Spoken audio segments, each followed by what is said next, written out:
एक पिता जिसने अपने 3 बेटों को जहर देकर मार दिया था, वह जज से अपने लिए फांसी की गुहार लगा रहा था। यह खबर न्यूज़ चैनल पर देखकर आए हुए लोगों के द्वारा अदालत पूरी तरह से खचाखच भरी हुई थी।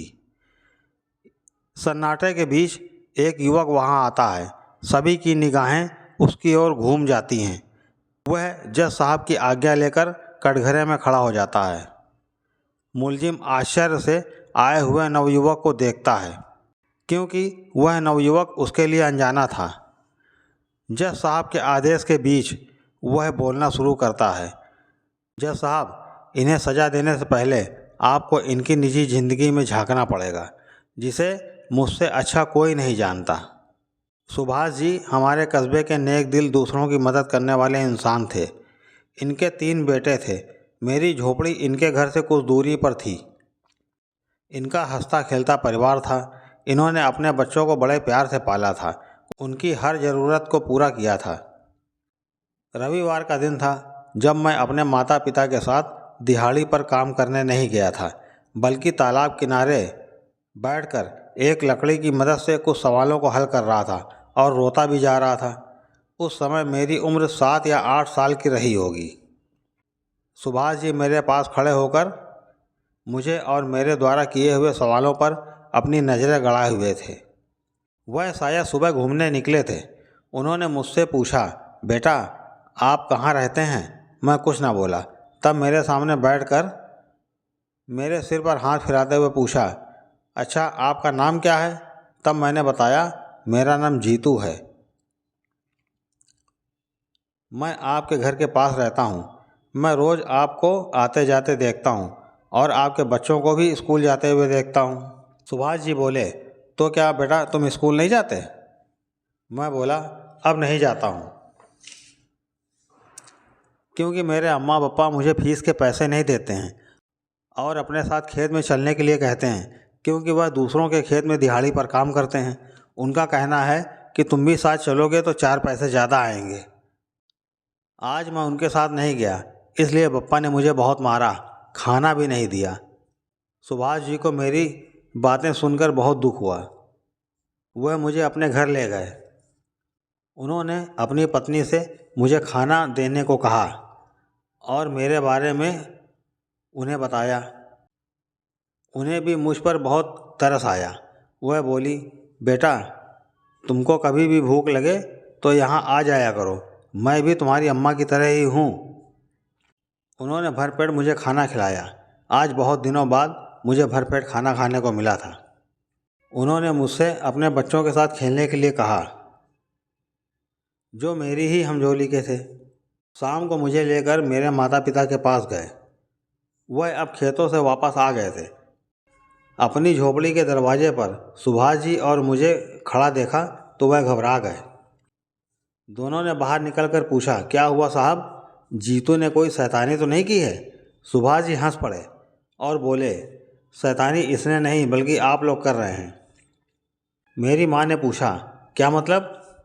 सुभाष जी बोले, आप लोग जीतू को स्कूल ना भेजकर बहुत बड़ी गलती कर रहे हैं। मेरे माता पिता चुपचाप उन्हें देखने लगे और धीरे से बोले, हम गरीब कहाँ से पढ़ाएं? दिन पर दिन फीस बढ़ रही है और किताबें कापी भी महंगी हो रही हैं। फिर पढ़कर कोई बाबू थोड़े बन जाएगा, रहेगा तो मजदूर का बेटा।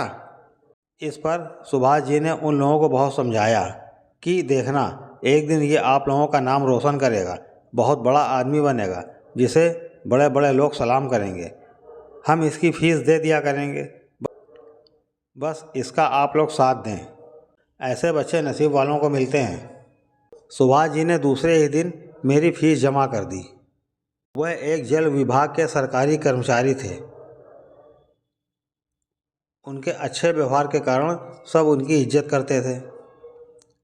मेरे बारे में उन्होंने अपने मित्रों से बताया जो उनके साथ काम करते थे। उन लोगों ने भी मेरी मदद करने की बात की। अब मैं मन लगाकर पढ़ने लगा। हर क्लास में मैं प्रथम श्रेणी में पास होता था। मुझे अध्यापक भी पसंद करने लगे। अध्यापकों की मदद से मुझे स्कॉलरशिप भी मिलने लगी। कस्बे में केवल एक इंटरमीडिएट स्कूल था इसलिए मुझे दूसरे शहर में एडमिशन लेना पड़ा। वहीं सुभाष जी के बच्चे भी पढ़ते थे।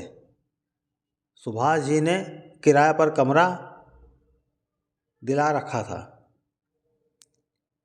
वह लोग वहीं रहते थे। मुझे भी उन्हीं लोगों के पास रहने को कहा। मैं खुश हो गया।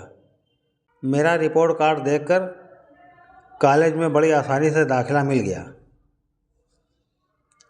जबकि सुभाष जी के बच्चे बड़ी मुश्किल से पास होते थे। उन लोगों का मन पढ़ाई में नहीं लगता था। सुभाष जी ने सोचा शायद मुझे देखकर उनके मन में पढ़ाई की लालसा जाग जाए, लेकिन वह लोग तो मुझसे नौकरों की तरह काम लेने लगे और पढ़ने भी ना देते थे। मैं बड़ी मुश्किल से स्कूल जाता और आते ही उनके कामों में लग जाता था। मैं उनके सोने के बाद पढ़ाई करता था, इसलिए बहुत कम सो पाता था। यहाँ तक कि बहुत रात तक तीनों के पैरों की मालिश करना पड़ता था। एक दिन तो हद हो गई।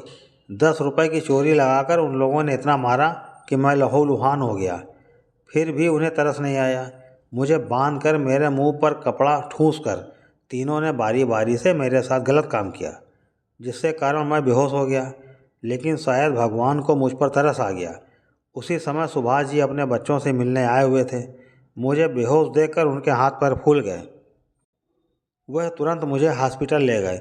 वहाँ के डॉक्टरों ने मेरी हालत देखकर चौकी में सूचना दे दी। थोड़ी देर में पुलिस आ गई। मेरे होश में आने पर कार्रवाई शुरू हो गई।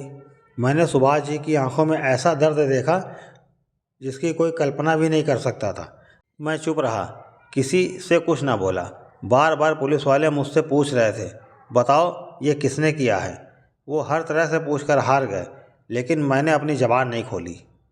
मुझे ठीक होने में हफ्ते भर लग गया। मेरी सुभाष जी ने बहुत सेवा की। जब मुझे हॉस्पिटल से डिस्चार्ज मिला तब मैं सुभाष जी से कुछ कहे बिना निकल गया। मुझे अपनी मंजिल ढूंढनी थी। मैंने रैन बसेरा में जाकर शरण ली और अपने कॉलेज जाने लगा। मैंने एक होटल में पार्ट टाइम काम की बात की। होटल के मालिक ने मेरे बारे में जानकारी मांगी। मैंने उसे अपनी आप बीती बताई। उसे मेरे ऊपर बहुत तरस आया। उसने मुझे होटल में ही, जहां उसके कर्मचारी रहते थे, वहीं रहने की जगह दे दी। अब मैं कॉलेज से आकर उसके होटल में काम करता, जिससे मेरे कॉलेज की फ़ीस जमा हो जाती थी। कुछ पैसे भी बच जाते थे। अब मैं डीएसपी बन के आपके सामने खड़ा हुआ हूँ। कल ही सुभाष जी की न्यूज़ टीवी पर देखी। उसमें मैंने सुना कि आज सुनवाई है, जिससे मैं यहाँ आ गया। सुभाष जी की आप बीती वही बताएंगे। ये सब सुनकर सुभाष जी फूट फूट कर रो पड़े। तब उन्होंने अपने बारे में बताना शुरू किया। मैं बच्चों के स्कूल पता करने गया कि वे वहाँ पढ़ाई कर भी रहे हैं या नहीं। वहाँ जाकर पता चला 2 महीने पहले ही उन्हें स्कूल से निकाल दिया गया था, क्योंकि उन लोगों का आचरण बहुत गंदा था और बच्चों पर उनका असर गलत पड़ रहा था। वो ड्रग्स कॉलेज में लाते थे और बच्चों को ड्रग्स लेने को कहते थे। इन्हीं सब कारणों से उन लोगों को रेस्टिकेट कर दिया गया था। इतना सब जब मैंने सुना तो मुझे दिल का दौरा पड़ गया। तत्काल ही अध्यापकों और बच्चों की मदद से हॉस्पिटल ले जाया गया, जिससे मैं बच गया। तुरंत फ़ोन कर मेरी पत्नी को कॉलेज वालों ने बुला लिया। मेरी पत्नी की देख रेख में मेरा इलाज होने लगा और मैं स्वस्थ हो गया। मैं अपनी पत्नी और बच्चों के साथ घर लौट गया और अपनी ड्यूटी ज्वाइन कर ली। कुछ दिनों तक तो मेरे बच्चे बहुत ठीक ठाक रहे, पर समय के साथ अब उसी रास्ते पर चल पड़े। माँ से पैसों की डिमांड करते थे, ना देने पर उनका गला पकड़कर मारने की धमकी देते थे। घर का सामान भी उन्होंने बेचना शुरू कर दिया था, यहाँ तक कि माँ के गले से उनका मंगलसूत्र भी खींचकर बेचा है। मुझको भी मारने से पीछे न हटते थे। इसी दौरान एक दिन पड़ोस की लड़की को ज़बरदस्ती उठाकर घर ले आए और अपने कमरे में ले जाकर उसके साथ ज़बरदस्ती करने लगे। मैं और मेरी पत्नी ने आस पड़ोस की मदद से उस बच्ची को उनके चंगुल से छुड़ाया। अब हद पार हो गई थी। मैंने सोचा यदि थाने में बंद भी कराया कुछ दिन में छूट जाएंगे, इसलिए मैंने कड़ा फैसला लिया।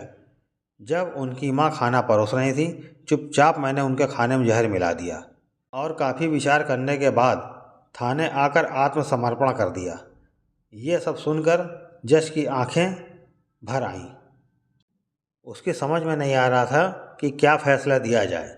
सब ओर से एक ही आवाज़ आने लगी, जज साहब, इस देवता को फांसी की सज़ा नहीं होनी चाहिए। जज साहब ने फांसी और उम्र कैद की सज़ा ना देकर 7 साल की सज़ा दी। जीतू ने सबके सामने उनके पैर छुए और बोला, लोग मंदिर जाते हैं भगवान के दर्शन करने, पर मेरे भगवान तो आप लोग हैं। मैं आप लोगों की सेवा जिंदगी भर करूंगा। मैं आपका ऋण कभी नहीं चुका सकता। सुभाष जी जेल चले गए। सुभाष जी की पत्नी को जीतू अपने साथ अपने घर ले गया। कुछ समय ही बीता था। एक दिन जेल में सुभाष जी के प्राण पखेरु उड़ गए। शायद बच्चों की हत्या उनके दिल पर भारी बोझ बन गई थी। सुभाष जी की पत्नी आज भी अपने मुंह बोले बेटे के साथ उनके घर में रह रही है। तो दोस्तों, कहानी आपको कैसी लगी कमेंट कीजिएगा। अच्छी लगी हो तो लाइक कीजिएगा, हमारे चैनल को सब्सक्राइब कीजिएगा। धन्यवाद। मिलते हैं अगली मनोरंजक कहानी में।